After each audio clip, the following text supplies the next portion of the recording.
In the last lecture, we have started about the tidal energy, how we can produce electricity by using tidal energy. We have already discussed about the high tide, low tide. हमने आपको बताया पिछले lecture में कि कैसे हमें low tide प्राप्त होता है और कैसे हाई टाइड प्राप्त होता है। उसी को अब हम आगे डिस्कस करेंगे और डिटेल में, और कितने तरीके के प्लांट हम बनाते हैं जिससे कि हम टाइडल एनर्जी को यूटिलाइज़ करके इलेक्ट्रिसिटी प्रोडक्शन कर सकें। तो जैसे ये डायग्राम में आप देख रहे हैं, इसमें हाई टाइड और लो टाइड का वेरिएशन दिया हुआ है। ड्यूरिंग लूनर मंथ एक ले रखा है, उसमें कि कब कब हाई टाइड है और कब कब लो टाइड है। The surface of earth facing moon experiences greater force of attraction than the surface away from the moon। तो जिस डायरेक्शन में चंद्रमा होता है धरती में, धरती का जो हिस्सा चंद्रमा दिखाई दे रहा होता है उस हिस्से में जो है अट्रैक्शन ज़्यादा लगता है चंद्रमा का, बजाय कि जिस पोर्शन में नहीं दिखाई दे रहा होता है। The surface of earth facing moon experiences greater force of attraction than the surface away from the moon। The force of attraction of the moon is 2.6 times more than that of sun। तो चूँकि जैसा हमने पहले आपको बताया था कि चंद्रमा पृथ्वी के ज़्यादा करीब होता है इन कंपैरिजन टू सूरज, तो चंद्रमा का अट्रैक्शन ज़्यादा होता है, चंद्रमा का फोर्स अट्रैक्शन ऑफ फोर्स जो है ज़्यादा लगता है, और वो लगभग 2.6 टाइम्स सूरज के फोर्स ऑफ अट्रैक्शन से ज़्यादा होता है। तो ocean water on the moon side experiences the high tide and other side experiences the low Tide.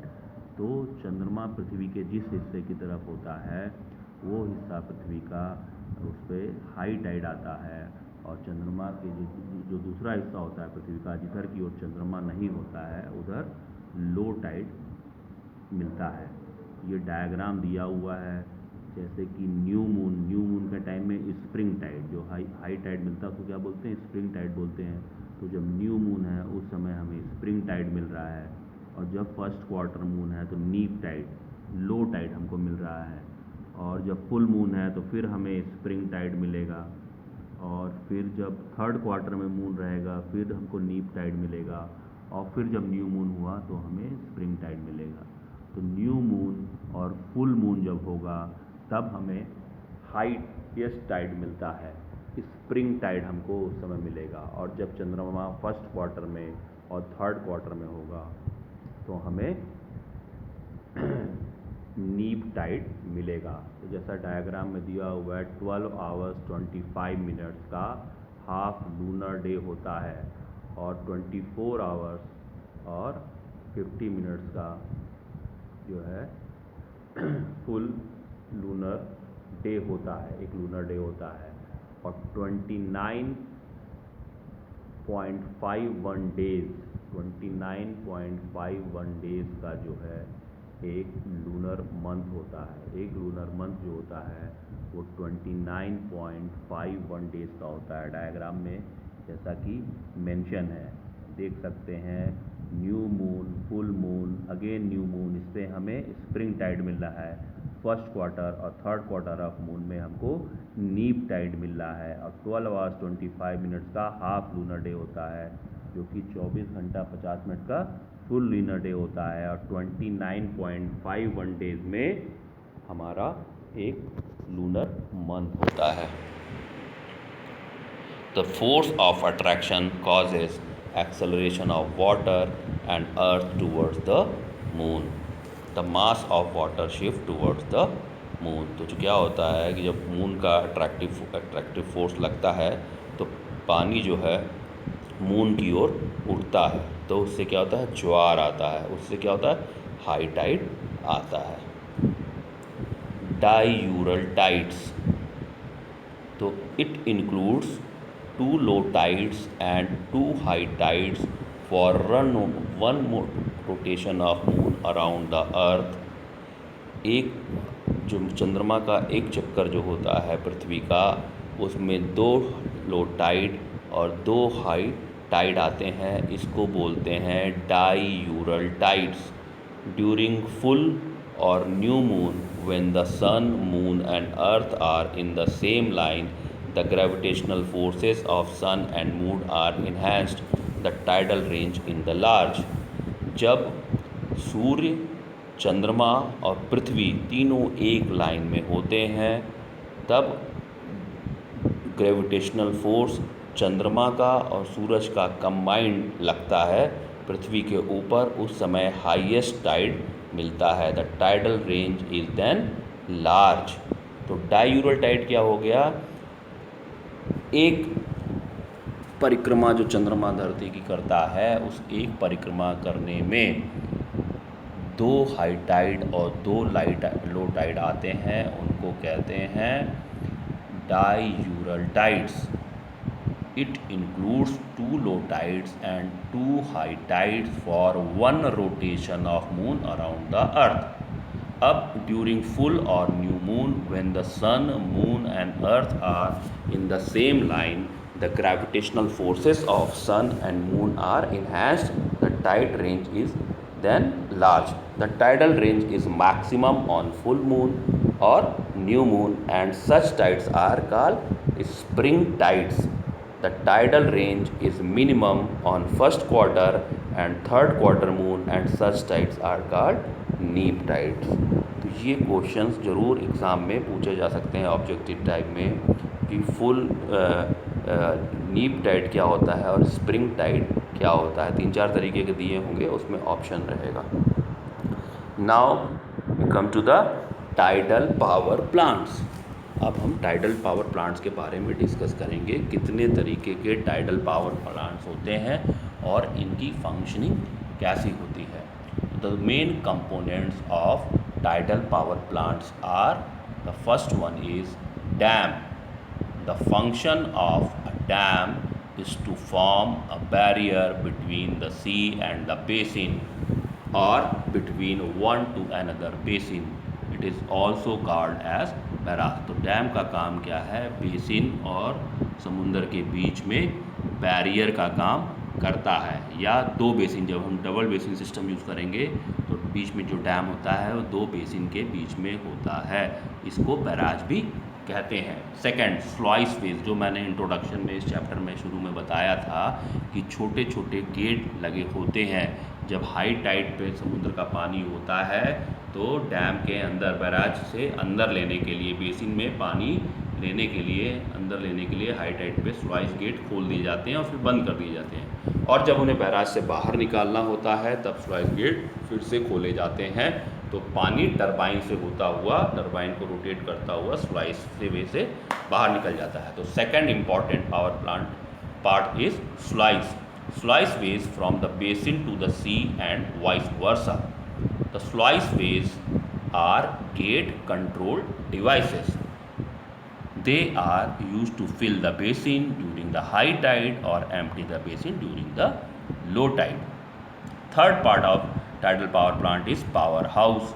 Turbine and generator are the main equipment or for powerhouse। Large sizes of turbines are used because of low head available। जो पानी का head काफ़ी लो available होता है समुद्र के Tide से जो हमें मिलता है, इसलिए हमें जो है टरबाइंस बहुत बड़ी साइज की लगानी पड़ती है। और टरबाइन और जनरेटर, ये दोनों कम्बिनेशन मिला करके पावर हाउस बनता है। तो पावर हाउस जो हो गया थर्ड पार्ट, उसमें हमारा टरबाइन होता है और जनरेटर होता है। Now the classification of tidal plant। So there are basically 2 types of basin system in tidal power plant। First one is single basin system and second is double basin system। So first we will start with single basin system।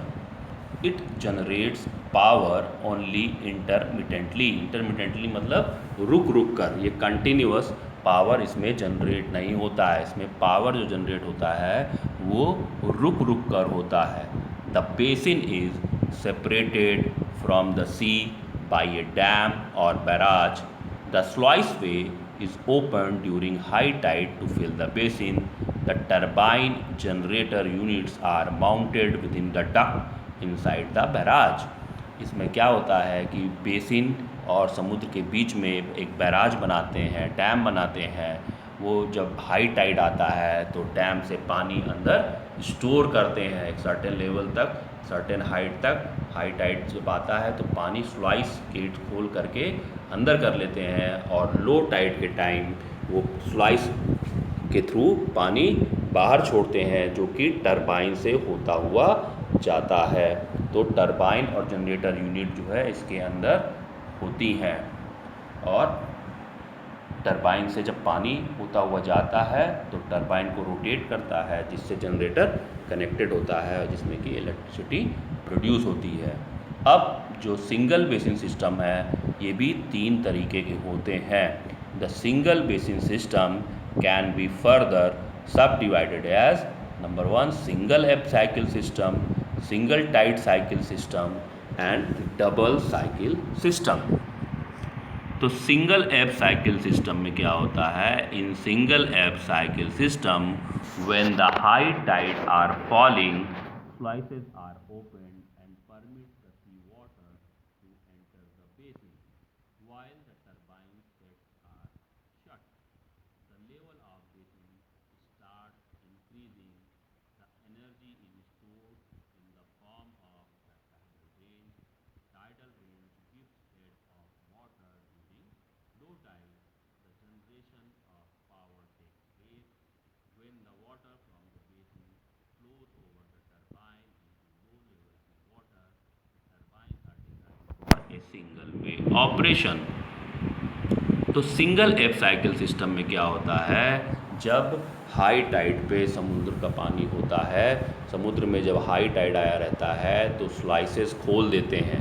जो dam में slices, जो छोटे छोटे gate लगे रहते हैं, उनसे पानी अंदर भरते जाते हैं, और एक सर्टेन हाइट तक पानी जो है बेसिन में भर जाता है। उसके बाद स्लाइस को क्लोज कर देते हैं।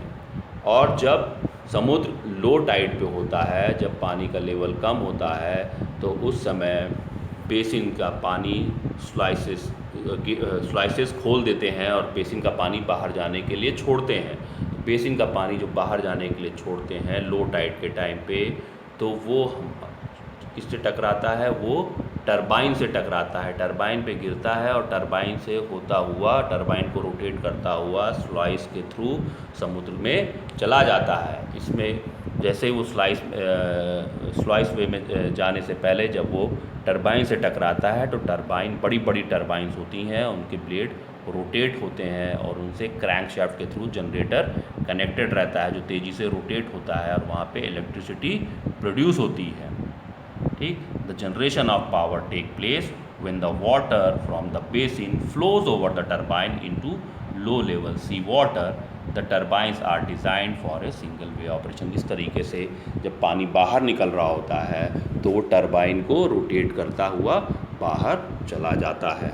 इस तरीके से जो बिजली प्रोड्यूस होती है वो इंटरमिटेंटली, रुक रुक करके ही हमको बिजली मिलती है। अब in single tide cycle system the generation is affected when the sea is at flood tide. जब सी में फ्लड टाइड आता है तो उसका जनरेशन अफेक्टेड होता है। The water of the sea is admitted into the basin over the turbines as the flood tide period is over and the sea level start falling again. The generation is stopped. The basin is drained into the sea through the sluice way. In this system the power output is intermittent। तो single Tide system में क्या होता है? जब इसका generation, जब flood आया रहता है तो वो बहुत अफेक्टेड होता है, तब वो काम नहीं करता है। In single tide cycle system the generation is affected when the sea is at flood. The water of the sea is admitted into the basin over the turbine as the flood tide period is over and the sea level start falling again. जैसे ही flood tide का over time period ख़त्म हो जाता है और समुद्र का पानी का लेवल फिर से नीचे गिरने लगता है, उसका प्रोडक्शन, बिजली का प्रोडक्शन रुक जाता है। The generation is stop. वो प्रोडक्शन रुक जाता है। The basin is drained into the sea. अब बेसिन से स्लाइस वे के थ्रू पानी जो है वापस जो है समुद्र में छोड़ दिया जाता है। तो इन this system the power output is intermittent. इस सिस्टम में भी पावर जो है हमें रुक रुक करके, बिजली का जो प्रोडक्शन होता है वो रुक रुक कर होता है। Now the third type of single basin system is in double cycle system. तो डबल साइकिल सिस्टम में क्या करते हैं, डबल साइकिल सिस्टम में जो टरबाइंस लगाई जाती हैं वो टू वे ऑपरेशन होता है। वो टरबाइन जब पानी हम हाई टाइड पे जब पानी बेसिन में स्लाइस वेज के थ्रू अंदर ले रहे होते हैं तो भी वो अंदर आते समय टरबाइन से होता हुआ आता है। तो जब वो टरबाइन से होता हुआ आएगा तो टरबाइन को के जो ब्लेड्स होंगे वो तेज़ी से रोटेट होंगे और क्रैंकशाफ्ट के थ्रू जनरेटर से कनेक्टेड होते हैं। तो फिर वो मैग्नेटिक मूविंग कॉइल तेज़ी से घूमता है तो मैग्नेटिक फील्ड प्रोड्यूस होती है और इलेक्ट्रिसिटी का प्रोडक्शन होता है। और इस तरह से आता रहता है और बिजली प्रोड्यूस होती रहती है और पानी स्टोर होता रहता है बेसिन में। एक सर्टेन हाइट तक पानी स्टोर हो जाता है और स्लाइस वेज को बंद कर दिया जाता है। उसके बाद जब लो टाइड आता है तो वो पानी को वापस, जैसे हम पिछली उसमें करते थे सिंगल साइकिल सिस्टम में जब करते थे, तो फिर जो है पानी को छोड़ते हैं। चूँकि हम जो यूज़ कर रहे हैं टरबाइन वो डबल वेज टरबाइन है तो उसका दोनों तरफ से वो काम होगा। तो जब पानी छोड़ा जाएगा तो पिछली बार वाली की तरह जब पानी छोड़ा जाएगा तो टरबाइन से होता हुआ स्लाइस वेज खोल देंगे तो टरबाइन से होता हुआ जाएगा तो टरबाइन फिर से रोटेट होगी। टरबाइन में जो ब्लेड्स हैं और उनसे क्रैंकशाफ्ट के थ्रू जनरेटर कनेक्टेड रहेगा तो फिर से बिजली प्रोड्यूस होगी। तो इसमें दो तरीके से काम होगा। जो टरबाइन लगेगी वो टू वे टरबाइन होगी। जब स्लाइस वेज से पानी अंदर आ रहा होगा बेसिन के तब भी टरबाइन रोटेट होगी और जब पानी बाहर जा रहा होगा लो टाइड के टाइम में तो भी टरबाइन से होता हुआ जाएगा। तो दोनों तरफ पानी जब अंदर आ रहा है तब भी टरबाइन से होता हुआ आएगा और पानी जब बाहर जा रहा है तो भी टरबाइन से होता हुआ जाएगा। इस तरीके से पानी एंटर करेगा बेसिन में तब भी इलेक्ट्रिसिटी का जनरेशन होगा और जब पानी बाहर जाएगा लो टाइड के टाइम तब भी इलेक्ट्रिसिटी का जनरेशन होगा। तो in double cycle system the reversible turbines are installed and power is generated during filling and emptying of the basin. जब बेसिन में पानी डालेंगे तब भी पावर जनरेट होगा, जब बेसिन को खाली करेंगे तब भी इलेक्ट्रिसिटी जनरेट होगा।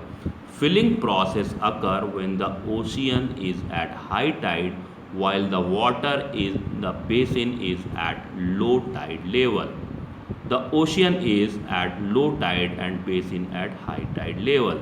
The flow of water in both direction is used to drive the reversible turbine. तो रिवर्सिबल टरबाइन है, जब बेसिन में लो टाइड होगा और समुद्र में हाई टाइड आया रहेगा, पानी अंदर लेंगे तो भी वो टरबाइन से होता हुआ अंदर आएगा और जब अंदर पानी एक सर्टेन लेवल तक हो गया और समुद्र में लो टाइड आ गया तब भी उसको जब पानी को बाहर निकालेंगे तब भी वो टरबाइन से होता हुआ जाएगा। तो रिवर्सिबल टरबाइन यूज़ होती है। दोनों तरफ से पानी जब अंदर आएगा और पानी जब बाहर जाएगा दोनों वक्त टरबाइन से होता हुआ जाएगा। The flow of water in both direction is use to drive the reversible turbine. दोनों डायरेक्शन में जब पानी आएगा और जाएगा तो टरबाइन को रोटेट करेगा। Each turbine drive the generator, और हर टरबाइन जनरेटर को ड्राइव करेगी। इन this system continuous generation of power is not possible because of short duration. इस सिस्टम में भी ये डबल लगाया गया for the improvement of efficiency, लेकिन तब पर भी इस सिस्टम में भी लगातार बिजली का प्रोडक्शन नहीं हो पाता है। इन this system continuous generation of power is not possible because of short duration. चूँकि ड्यूरेशन बहुत कम होता है इसलिए कंटिन्यूअस जो है बिजली हम नहीं प्रोड्यूस कर पाते हैं। Electric power is generated during two short period during each tidal period of 24 hours and 25 minutes और once every 6 hours and 12.5 minutes. तो जो बिजली का प्रोडक्शन होता है वो हर टाइडल पीरियड के 12 घंटे 25 मिनट पर 2 बार या 6 घंटा 12.5 मिनट में एक बार होता है। ठीक, तो इसमें भी इसका भी मेजर डिसएडवांटेज यही है कि in this system continuous generation of power is not possible because of short duration. Short duration क्यों होता है? क्योंकि electric power is generated during two short period. कौन कौन से? During each tidal period of 12 hours and 25 minutes, और you can say once every 6 hours 12.5 minute. तो हर 6 घंटा और 12.5 मिनट के ड्यूरेशन पर बिजली प्रोड्यूस होगी। Now the next system is double basin system. तो डायग्राम में आप देख रहे हैं ये 3 के शेप में बना हुआ है और ये बैराज बना हुआ है। तो 3 के शेप में जो बना हुआ है, तो जो ऊपर वाला पोर्शन आप देख रहे हैं ये एक बेसिन है और एक बेसिन दूसरा नीचे की ओर दिख रहा है आपको, तो उसको बोलते हैं अपर बेसिन और इधर नीचे वाले को बोलते हैं लोअर बेसिन। और दोनों के सामने क्या है? एक बैराज बना हुआ है। बैराज में जो डैम बना रखा है उसकी दीवारें जो हैं उसमें इनलेट सॉइल, ऊपर वाले में क्या है? इनलेट सॉइल है और नीचे वाले में आउटलेट सॉइस है। तो इनलेट स्लॉइस और आउटलेट स्लॉइस इस डायग्राम में ये मतलब है कि समुद्र का पानी जब हाई टाइड पे आएगा तो अपर बेसिन का स्लॉइस खोल देंगे, इनलेट स्लॉइस खोलेंगे, और जब लो टाइड होगा तो आउटलेट स्लॉइस को सेकंड बेसिन जो है जो कि हमारा लोअर बेसिन है उसका आउटलेट स्लॉइस खोलेंगे पानी बाहर जाने के लिए। अब फंक्शनिंग कैसे होती है इसका ये मैं बताता हूँ आपको। There are 2 basin at different level, a dam is provided between 2 basin, the turbine are located in the dam, the sluice gates are provided in the dam, one basin is called upper basin, the water level is maintained above that in other the low basin। अब क्या होता है कि जो अपर basin है उसमें क्या है? इनलेट स्लॉइस है। तो जब हाई टाइड समुद्र में आएगा तो पानी क्या करेंगे? अपर बेसिन में स्टोर करेंगे, एक सर्टेन लेवल तक जाएगा। अब अपर बेसिन और लोअर बेसिन के बीच में भी एक डैम बनाए रहते हैं। तो अपर बेसिन से पानी क्या करेंगे? लोअर बेसिन में छोड़ेंगे। अपर बेसिन से पानी लोअर बेसिन में छोड़ेंगे और अपर बेसिन में वो लगी रहेंगी, टरबाइंस लगी रहेंगी। तो अपर बेसिन से जब पानी छोड़ेंगे तो वो टरबाइन से होता हुआ लोअर बेसिन में आएगा। तो जब टरबाइन से होता हुआ आएगा तो टरबाइन से जनरेटर कनेक्टेड रहेगा, जिसकी वजह से टरबाइन के जब ब्लेड्स रोटेट होंगे तो जनरेटर में के थ्रू इलेक्ट्रिसिटी प्रोड्यूस होगी। तो इलेक्ट्रिसिटी प्रोड्यूस होती रहेगी और अपर बेसिन ए से पानी लोअर बेसिन बी में आता रहेगा, जो एक सर्टेन हाइट तक लोअर बेसिन में पानी हो जाएगा। और जैसे ही लो टाइड होगा समुद्र में, अब आउटलेट स्लॉइस लोअर बेसिन का खोलेंगे। अब आउटलेट स्लॉइस लोअर बेसिन का खोलेंगे, जिससे कि पानी बाहर जाते वक्त टरबाइन से होता हुआ बाहर जाएगा, टरबाइन को ब्लेड्स को रोटेट करता हुआ। तो इनलेट स्लॉइस होगा हमारा बेसिन ए में और आउटलेट स्लॉइस होगा बेसिन बी में। आउटलेट स्लॉइस अपर बेसिन में पानी सर्टन लेवल तक हम हाइट तक इकट्ठा कर लेंगे at the time of high tide, और फिर उसको छोड़ेंगे तो समुद्र में नहीं छोड़ेंगे, लोअर बेसिन की तरफ करेंगे। तो लोअर बेसिन में आते समय वो अपर बेसिन का पानी टरबाइन को रोटेट करता हुआ लोअर बेसिन में आएगा, इलेक्ट्रिसिटी प्रोड्यूस होती रहेगी और पानी लोअर बेसिन में इकट्ठा होता रहेगा।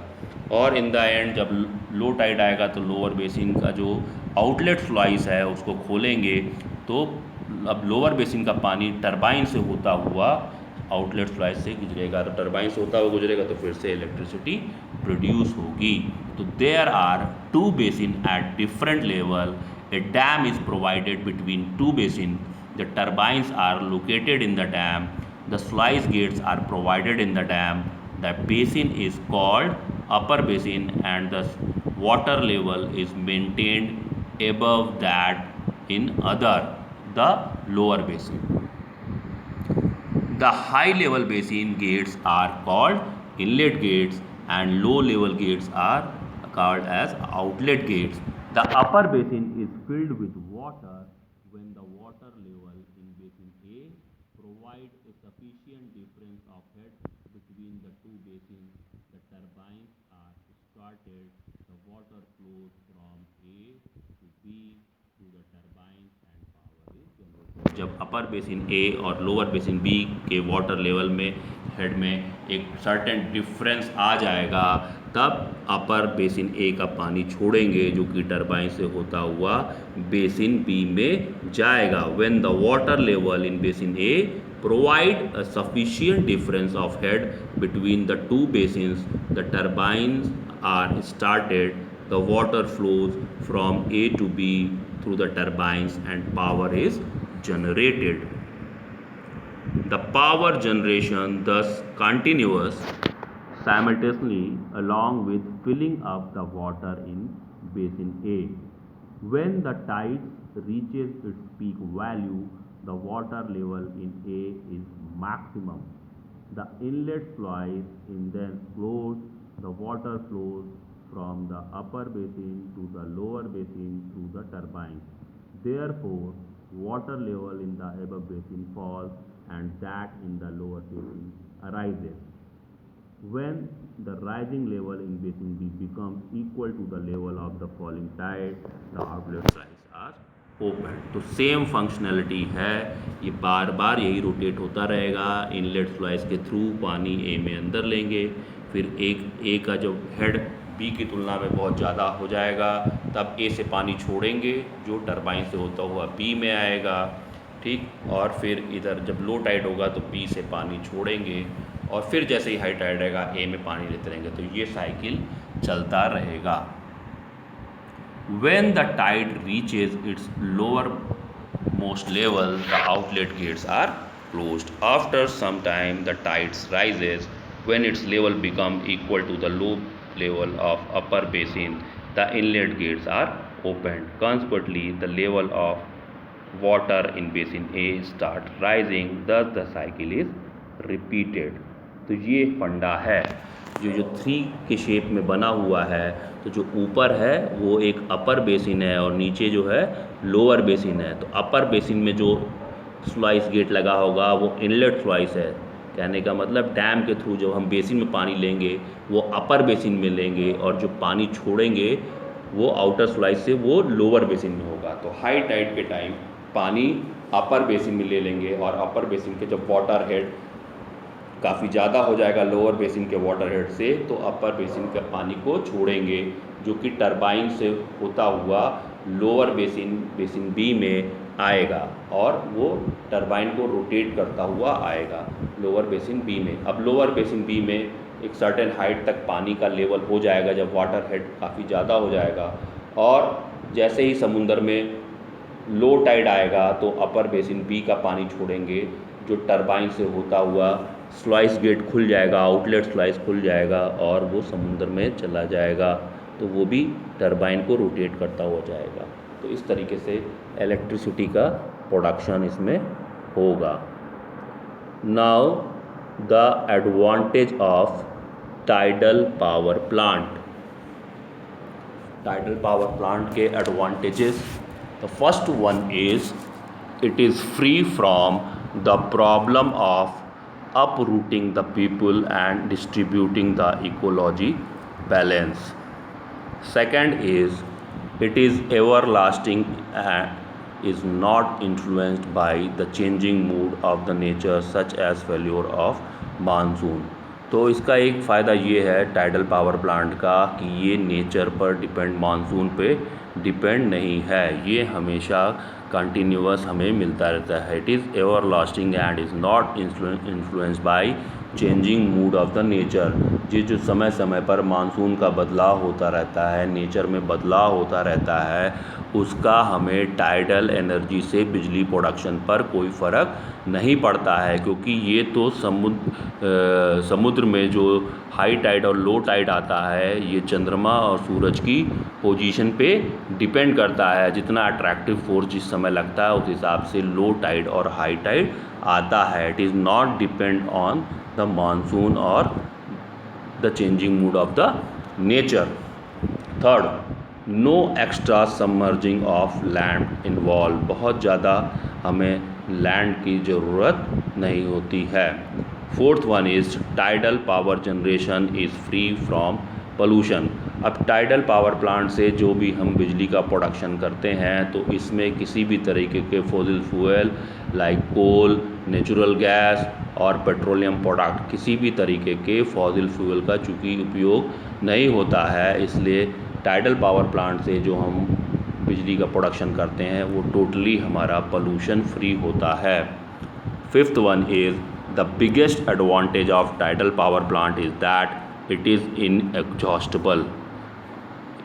तो टाइडल पावर प्लांट से जो हमें एनर्जी मिलती है ये इनएग्जॉस्टेबल है। Tidal energy is renewable energy, क्योंकि समुद्र का पानी हमेशा रहना है, समुद्र हमेशा रहना है, तो लो टाइड हाई टाइड हमेशा आते रहना है, समुद्र की लहरों में करंट रहना ही रहना है, तो ये कभी भी समाप्त नहीं होगा। तो समुद्र की वेव्स और टाइडल से जो हमें एनर्जी मिलती है, this type of energy is inexhaustible renewable energy. Now the some limitations of tidal power plant. तो पहला लिमिटेशन है the major drawback of tidal power plant is their uneven operation, therefore output power is variable. अब इसका जो पहला drawback है tidal power plant का, इसका है अनइवन ऑपरेशन, क्योंकि ये लो टाइड और हाई टाइड पर डिपेंड है। जब हाई टाइड आएगा तो पानी हम भरेंगे और जब लो टाइड आएगा तो पानी हम छोड़ेंगे, तो हमें इसमें कंटिन्यूअस इलेक्ट्रिसिटी नहीं मिल पाती है। आउटपुट पावर इसका जो है वो वैरी करता है, ठीक। तो इसलिए जो पहला डिसएडवांटेज है, जो लिमिटेशन है टाइडल पावर प्लांट की, वो पहला ड्रॉबैक जो है वो ये है कि tidal power plant is that their uneven operation because the output power is variable. The second limitation is initial capital cost of tidal power plant is very high and required long construction period। तो tidal power plant हैं, चूँकि अभी इसमें still some technical development अभी चल ही रहा है continuous, अभी ये अपने ये नहीं कह सकते कि बहुत ही डेवलप्ड स्टेज में है, अभी भी ये इनिशियल स्टेज में ही है टाइडल पावर प्लांट से जो इलेक्ट्रिसिटी प्रोडक्शन। तो इसमें अभी जैसे जैसे आगे और रिसर्च एंड डेवलपमेंट होगा, टेक्नोलॉजिकल डेवलपमेंट होगा, तो हो सकता है इसकी इफ़िशियंसी भी बढ़े और इनिशियल कॉस्ट भी कम हो। लेकिन आज की डेट में इसका जो इनिशियल कॉस्ट है वो बहुत ज़्यादा आता है और इसको बनाने में समय भी बहुत ज़्यादा लगता है। सी वाटर इज़ कोरोसिव, जैसे समुद्र का पानी खारा होता है और जो भी हम पावर प्लांट लगाएंगे उसके जो मटेरियल होते हैं मैक्सिमम लोहे आयरन बेस्ड मटेरियल होते हैं, तो चूँकि समुद्र का पानी खारा होता है तो इसमें जंग लगने की बहुत ज़्यादा संभावना होती है। Sea water is corrosive. Fourth one is the conversion devices are relatively complicated in construction. तो जो कन्वर्जन डिवाइसेस इसमें लगते हैं जिससे कि इलेक्ट्रिसिटी टाइडल एनर्जी कन्वर्ट होकर इलेक्ट्रिसिटी में हम प्रोड्यूस करते हैं, तो वो कन्वर्जन डिवाइसेस बहुत ही कॉम्प्लिकेटेड हैं और एक्सपेंसिव भी होते हैं। Fifth one is because of a variable tidal range the efficiency of plant is affected. चूँकि टाइडल रेंज वेरी करता रहता है, कभी उसकी कोई हाइट फिक्स नहीं है, इस वजह से टाइडल एनर्जी का जो रेंज है वो भी घटता बढ़ता रहता है, जिस वजह से इन एफिशिएंसी पे काफ़ी फ़र्क पड़ता है। तो because of variable tidal range the efficiency of plant is affected. And the last point is sedimentation and filtration on basins are the serious problem associated with the tidal power plant। तो sedimentation और filtration जो basin में होते हैं ये भी बहुत ही सीरियस प्रॉब्लम है टाइडल पावर प्लांट से रिलेटेड। तो these are the limitation of tidal power plant. तो this is the end of this lecture and the next topic of this unit is wind energy। It will take I think 2 to 3 lecture to finish the wind energy। So we will discuss in the lecture about the wind energy and how we can produce electricity by using the kinetic energy of the wind and convert it to mechanical energy, and then mechanical energy will be converted into electrical energy to produce electricity by using various kind of wind power plant.